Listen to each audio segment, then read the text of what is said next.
Hey everybody, welcome again to another episode of Just for Fun Gaming. My name is Jonathan Rodriguez, otherwise known as Azzy, and with me as always is my friend Nicholas Murga, otherwise known as Roy. And we're back again for another weekly news. Hopefully, hopefully we do a little bit better this time than we did the last time. Last time we were a bit disorganized. Yeah. But what's happened in the past week, if you've been keeping up, one of the biggest news stories is that BlizzCon had their online event, BlizzCon Online, where they dropped several different game reveals. Not to mention the Blizzard Arcade Collection, where they're bringing back games like The Lost Vikings, Blackthorn, and Rock and Roll Racing, both the PC and consoles. So I mean, nostalgia is always bankable. They announced new content for World of Warcraft's latest expansion, The Chains of Domination, as well as a whole new expansion for Hearthstone. So I mean, I wouldn't say those will highlight the show, in my opinion, because the big hits were that they dropped the continuation of their successful World of Warcraft Classic is taking the next step into the Burning Crusade, which holds a special place for me because that was when I really dove deep into World of Warcraft. But what really got me excited was the announcement of the new class for Diablo 4, which is going to be the Rogue class. Dibs. And finally got and we finally got some more details on Overwatch 2. Like I don't know about you, Nick, but I was like my enthusiasm for that game was dwindling fast. We haven't really seen a lot of new things come out in the original Overwatch in a while. We got like some exhibition mats, but no new characters since Echo, no news for what feels like months. And then they dropped this just bomb on us. Yeah. Pictures of skill trees, 2 new maps. Oh, Yeah. what do you think about all this stuff? I haven't watched this big 36-minute breakdown video. I mean, I kind of I got a glance at a new hero, so I'm guessing that's good.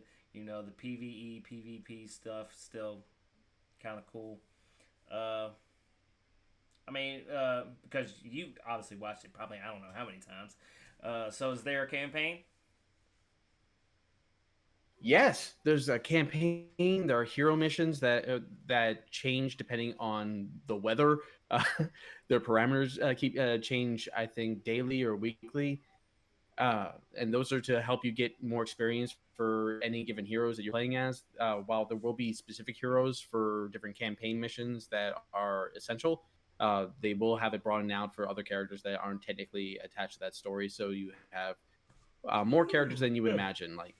I was surprised I saw a screenshot where you'd be able to play as Junkrat, which I wouldn't exactly associate Junkrat with Overwatch. He doesn't exactly seem like a good guy, but they were showing. If you remember playing Borderlands, they were showing skill trees, like legit 3 skill trees for each character. So you can mix and match and customize these guys the way you want to play them. It's nothing that I was expecting. I was expecting is like, oh, here you go. You get 2 modifiers. Pick one or the other, and then move down the tier. It's like Mm. you're going to level up. You're going to have skill points to a lot. It's going to make it somewhat like an RPG, and it's going to somewhat drastically change how each of these characters play.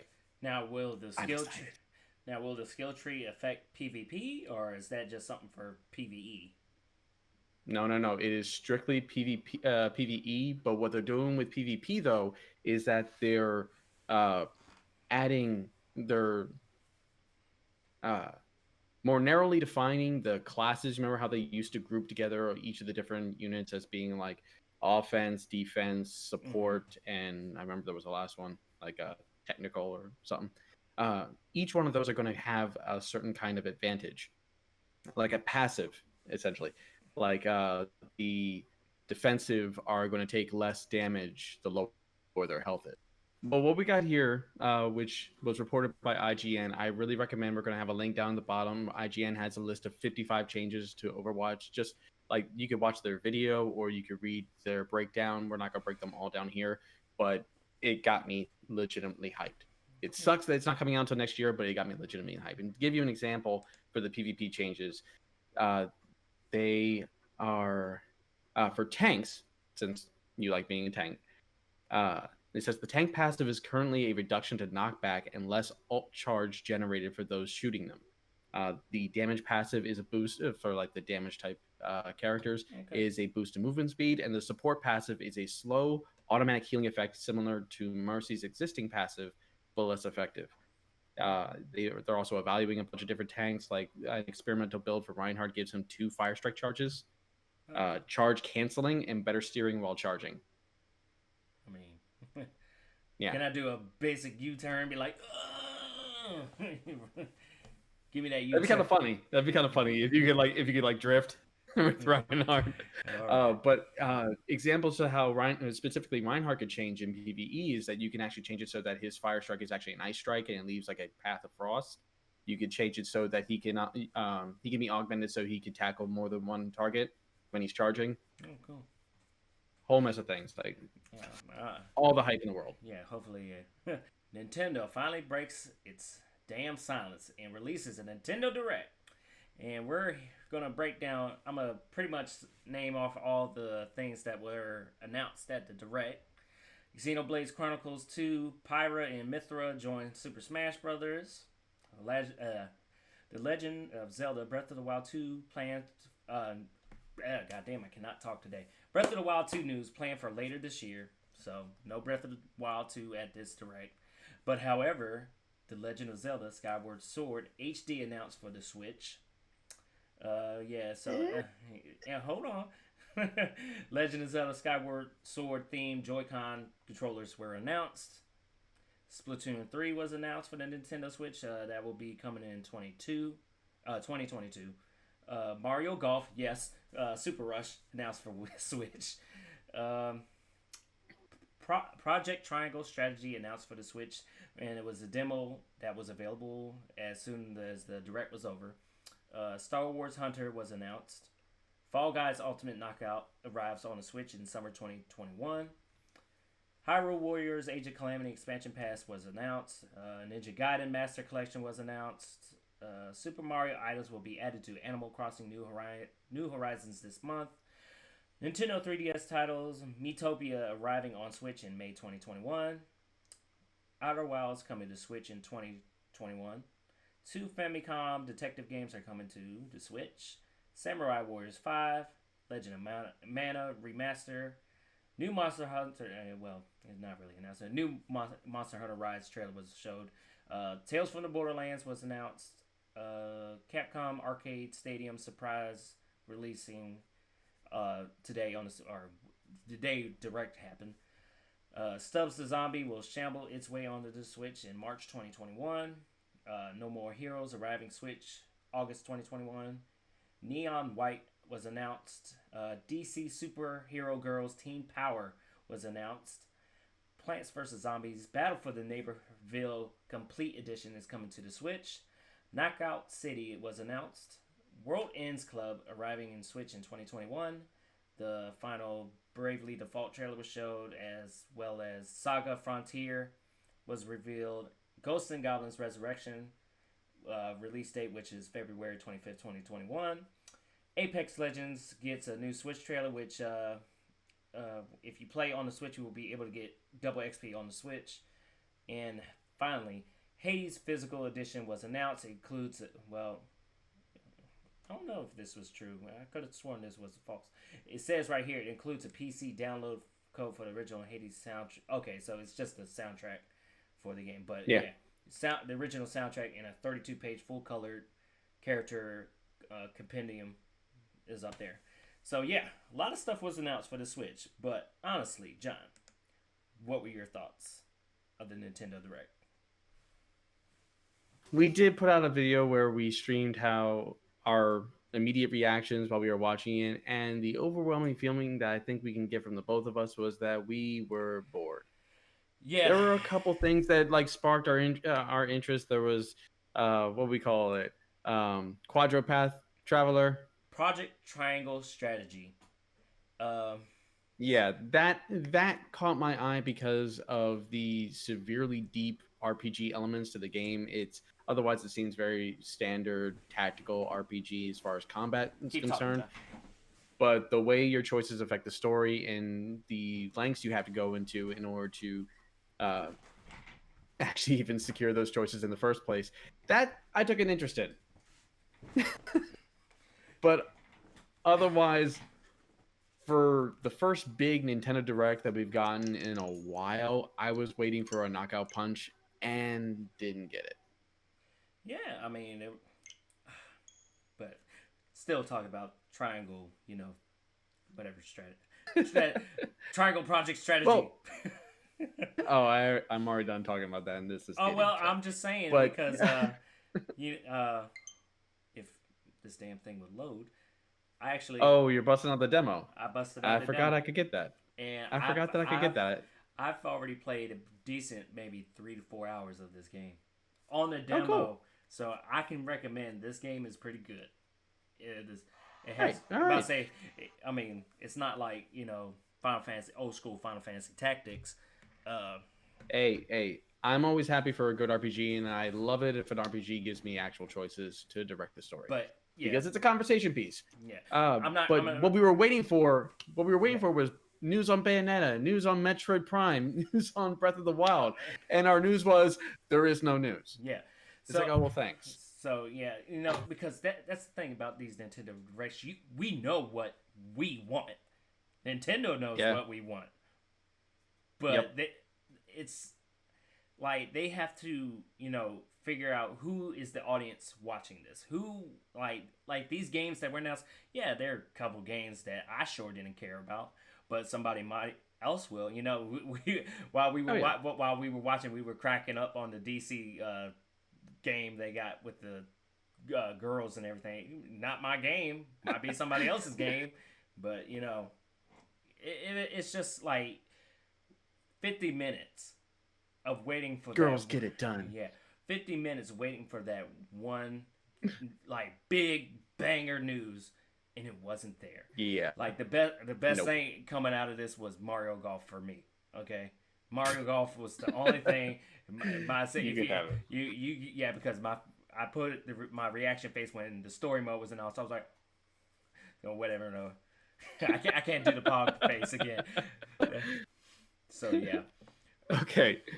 Well, in other news, we got the release of the trailer for the second piece of DLC for Marvel's Square Enix's Marvel's Avengers game. This is going to be the Hawkeye DLC. And we also got the release date, which is going to be March 18th, 2021. Now, I've already checked out of this game. Like all the hype that I had for it, I gave it the best shot. I beat the game. You gotta give it a chance. I don't think this is going to bring me back. And honestly, where's Spider-Man? Where's Spider-Man? Where's...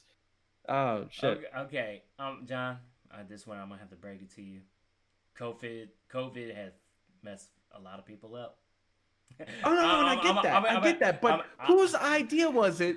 Whose idea was it to release 2 Archer DLCs back to back? Hey, look, I'm gonna give you the Ant-Man talk when he did the Iron Man. It's like a lot of people did, and now we have a chance to bring her back, to bring everyone back. And you're telling me that you won't even. That's right.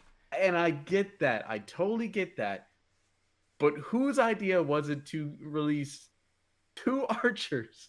What's the first chick's name? Kate Bishop. Yeah, Kate Bishop, and now you have Hawkeye. And yes, their stories roll into each other, but we didn't have to continue on that story immediately. This is an Avengers game. Things are happening all over the world. You literally have a map where you go from one end of the Earth to the other. You could have picked up a different story and then continued the Kate Bishop story with the release of the Hawkeye DLC later, when we've had some time with Kate Bishop, and give us something fresher, something new. Yeah. Like Captain Marvel. Shut up. Don't say her name. Come on. I don't know how many times I keep showing my tattoo every time her name get mentioned. But, I mean, I'm excited. I still play the game. I wish I had other people to play with. But I haven't even... I got some people for you. I hadn't finished the Kate Bishop. I know, you punk. So hold on. You're not going to mention the PS5 Series XS version? It's coming out the same day. Oh. Yeah. No, I missed that part. Yeah. read the article then. That's the point of me giving you the link. But yeah, so the PS5 Series X version is finally coming out on the same day as the DLC. But you know, Avengers, I feel like they got something there. It's one of those open world games where I want to be invested in. I love this. I love the story. I love Kamala Khan, Miss Marvel, all that. I want to see more. It's that data mine leak with all the characters. We're supposed to get, you know, Doctor Strange, Captain Marvel, Black Panther. But I guess the Black Panther got held back because of Chadwick's death and all that. I mean, there were so many characters. I hate to break it to you, my friend. Yes, that leak had a huge list, a huge roster of characters.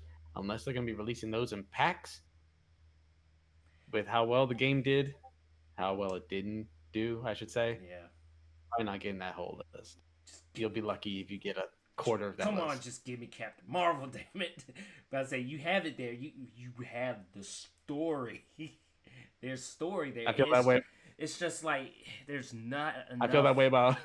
There's not enough content. I feel that way about Final Fantasy 15 too, but it shall forever be unfinished. Yeah, I mean, actually, no. To finish the story for that game, I had to buy a book. Legit. What are books? You probably won't even get that for Avengers. No. What are books? But have you played the Kate Bishop DLC? Your silence is the answer. And that answers your question. Your silence does everything. Yeah, but I say, she's pretty good. But I mean, I don't know if Clint will have the same play style, and if that's the case, then I'll be like in your situation you're in. Why have pretty much the same character, you know? Anyway, from IGN's Tom Power, Silent Hill creator teases upcoming horror project with first look concept art. Silent Hill and Gravity Rush creator Keiichiro Toyama. There you go. Jonathan said it for me. Has given fans a glimpse into his new horror action adventure project by way of some never before seen concept art, and it's looking subtly unsettling.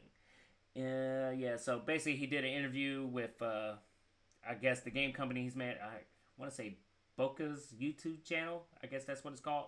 Yeah, he revealed the first clear look at his new studio's upcoming projects. The images, which you can see in the gallery below, which I'll actually not well. Let me switch it over here real quick for you. Pictures. Are you looking at the pictures too, John? Yep, I got them up. Okay, so yeah. Yeah, so one image shows a skeletal insect-like monster erupting from a corpse, while others appear to be inspired by scorpions, squids, and perhaps cordyceps fungus, which was inspired by The Last of Us infected enemies. We also see one image of a sword-touting figure, which may hint at the unnamed game's previously unannounced action-adventure approach. So, yeah, for the viewers watching, yeah, this game looking pretty freaky. I don't know about you, but yeah. I'm excited. You know, all right. So going off of that, I think this is amazing. I mean, big fan of Silent Hill. Unfortunately, you know, we haven't had any new there's always these damn rumors that a new Silent Hill is coming. You know, we had the PT demo from Konami where Kojima was gonna be making the new Silent Hill game, and there was issues with that, and it got canceled, never to be seen again. So Silent Hill pretty much dead in the water.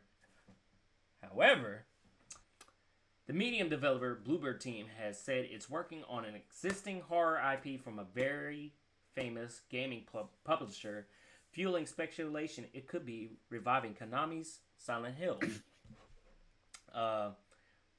Bloomberg team CEO, I will not even try to pronounce this guy's name, but I'm gonna call him PB. He says, we've been working for more than a year on another gaming project, another horror IP, and we're doing this with a very famous gaming publisher. I can't tell you who, I can't tell you what the project is, but I'm pretty sure when people realize we're working on it, they'll be very excited. So yeah. Apparently, Bloomberg team who made the meeting, which you should go check out a review, yeah, they're supposedly making it a Silent Hill game. I'm not 100% sure. Because, like I said, anytime There's a damn rumor about a Silent Hill game. It gets me pumped. Like the Game Awards, Well, the Game Awards this year. You know, I'm expecting the let's last, let's the last bit of let's news. list the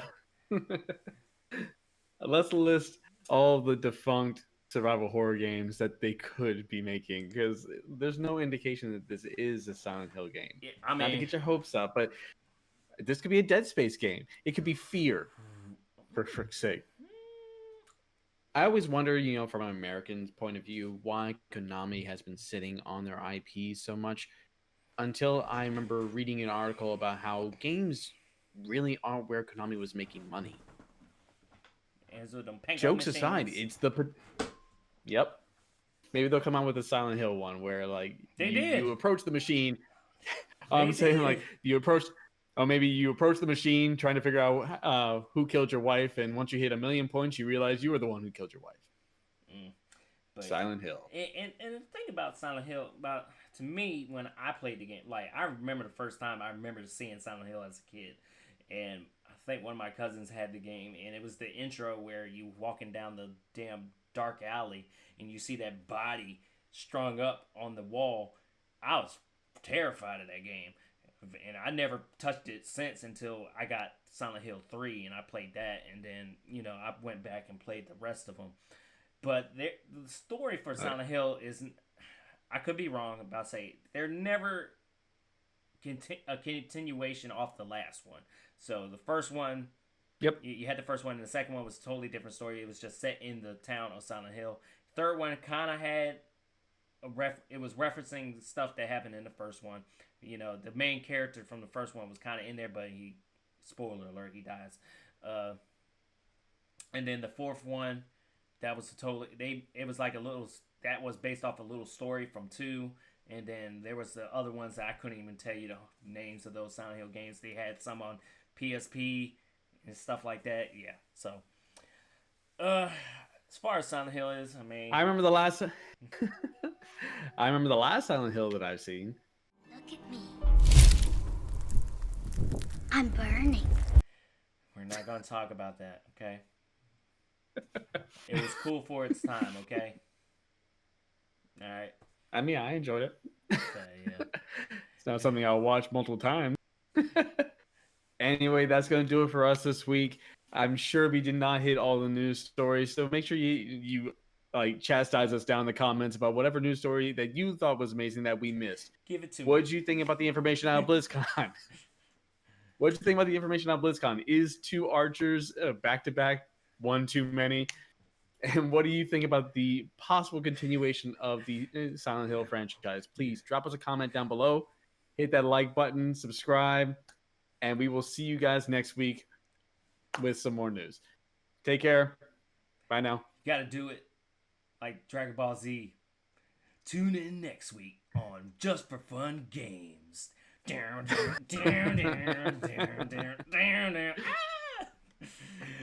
Laters. All right, guys. Bye. We know she cheated PlayStation!